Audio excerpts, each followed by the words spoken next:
हज़रत इब्राहीम अलैहिस्सलाम अल्लाह ताला के अज़ीम और जलीलुल क़द्र नबी थे। आपको खलीलुल्लाह कहा जाता है, यानी अल्लाह का दोस्त। आप अंबिया किराम में निहायत बुलंद मकाम रखते हैं। आपकी पूरी ज़िंदगी तौहीद, सब्र, कुर्बानी और अल्लाह पर कामिल यकीन की रोशन मिसाल है।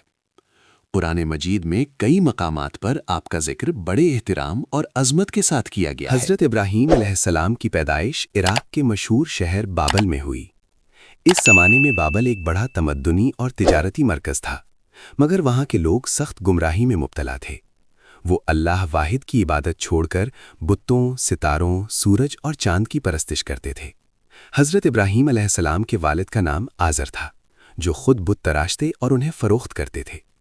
इस माहौल में पैदा होने के बावजूद अल्लाह ताला ने हज़रत इब्राहीम अलैहिस्सलाम को बचपन ही से अक्ल सलीम और हक़ को पहचानने वाली फितरत अता फरमाई।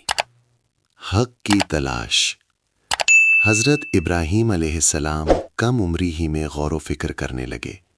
वो आसमान की तरफ देखते, सितारों, चांद और सूरज को तुलू व ग़ुरूब होते देखते और सोचते कि जो चीज़ खुद डूब जाती है वो खुदा कैसे हो सकती है। इस तरह अल्लाह ताला ने उन्हें अपनी मारिफत अता फरमाई और वो तौहीद के कायल हो गए। आपने ऐलान किया, मेरा रब वो है जो आसमानों और ज़मीन का खालिक है, जो ज़िंदा करता है और मारता है। कौम को दावत।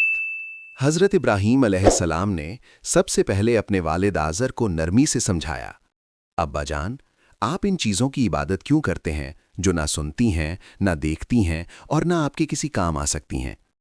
मगर आज़र ने सख्ती से जवाब दिया और धमकी दी कि अगर तुमने बुतों को बुरा कहा तो मैं तुम्हें संसार कर दूंगा। इसके बाद हज़रत इब्राहीम अलैहिस्सलाम ने पूरी कौम को अल्लाह वाहिद की इबादत की दावत दी, मगर कौम ने मजाक उड़ाया और इनकार कर दिया। बदशिकनी का वाक़या। एक दिन शहर में बड़ा त्यौहार था। तमाम लोग मेले में चले गए। हज़रत इब्राहीम अलैहिस्सलाम ने इस मौके को गनीमत जाना और बुत खाने में दाखिल हुए। वहां मौजूद तमाम छोटे बड़े बुतों को तोड़ डाला, सिर्फ सबसे बड़े बुत को छोड़ दिया और उसके कंधे पर कुल्हाड़ी लटका दी। जब लोग वापस आए और टूटे हुए बुत देखे तो सख्त गुस्से में आ गए। कहने लगे, ये हमारे खुदाओं के साथ किसने ये सलूक किया है। कुछ लोगों ने कहा, हमने एक नौजवान को इनका जिक्र करते सुना था, उसका नाम इब्राहीम है। हज़रत इब्राहीम अलैहिस्सलाम को दरबार में बुलाया गया। पूछा गया, क्या तुमने हमारे खुदाओं को तोड़ा है?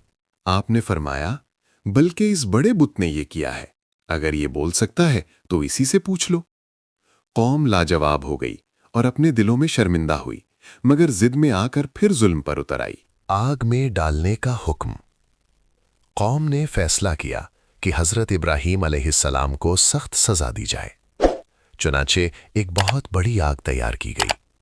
आग इतनी शदीद थी कि उसके करीब जाना मुमकिन न था। मंजनीक के जरिए हज़रत इब्राहीम अलैहिस्सलाम को आग में फेंक दिया गया। उसी वक्त अल्लाह ताला ने आग को हुक्म दिया, या नारू कूनी बरदं व सलामं अला इब्राहीम, ए आग इब्राहीम पर ठंडी और सलामती वाली हो जा। अल्लाह के हुक्म से आग हज़रत इब्राहीम अलैहिस्सलाम के लिए ठंडी हो गई और आप बिल्कुल महफूज रहे। ये एक अजीम मौजज़ा था जिसे देखकर भी कौम ईमान न लाई। नमरूद से मुनाजरा। उस ज़माने का जालिम बादशाह नमरूद खुद को खुदा कहता था। हज़रत इब्राहीम अलैहिस्सलाम ने उससे मुनाजरा किया। फरमाया, मेरा रब वो है जो जिंदा करता और मारता है। नमरूद ने 2 कैदी बुलवाकर एक को कत्ल कर दिया और दूसरे को छोड़ दिया और कहा, मैं भी जिंदा करता और मारता हूं।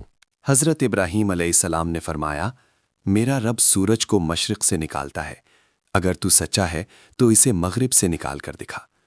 नमरूद लाजवाब हो गया। हिज्र। कौम की हिदायत से मायूस होकर हज़रत इब्राहीम अलैहिस्सलाम ने अल्लाह के हुक्म से हिजरत की।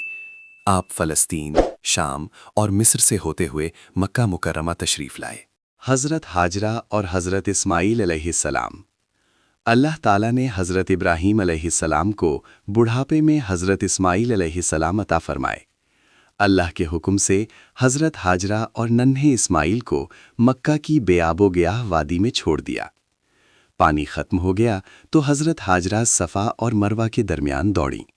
اللہ تعالیٰ نے حضرت اسماعیل علیہ السلام کی ایڑیوں کے نیچے سے زمزم کا چشمہ جاری فرمایا۔ قربانی کا عظیم امتحان۔ حضرت ابراہیم علیہ السلام نے خواب میں دیکھا کہ وہ اپنے بیٹے کو قربان کر رہے ہیں۔ یہ اللہ کا حکم تھا۔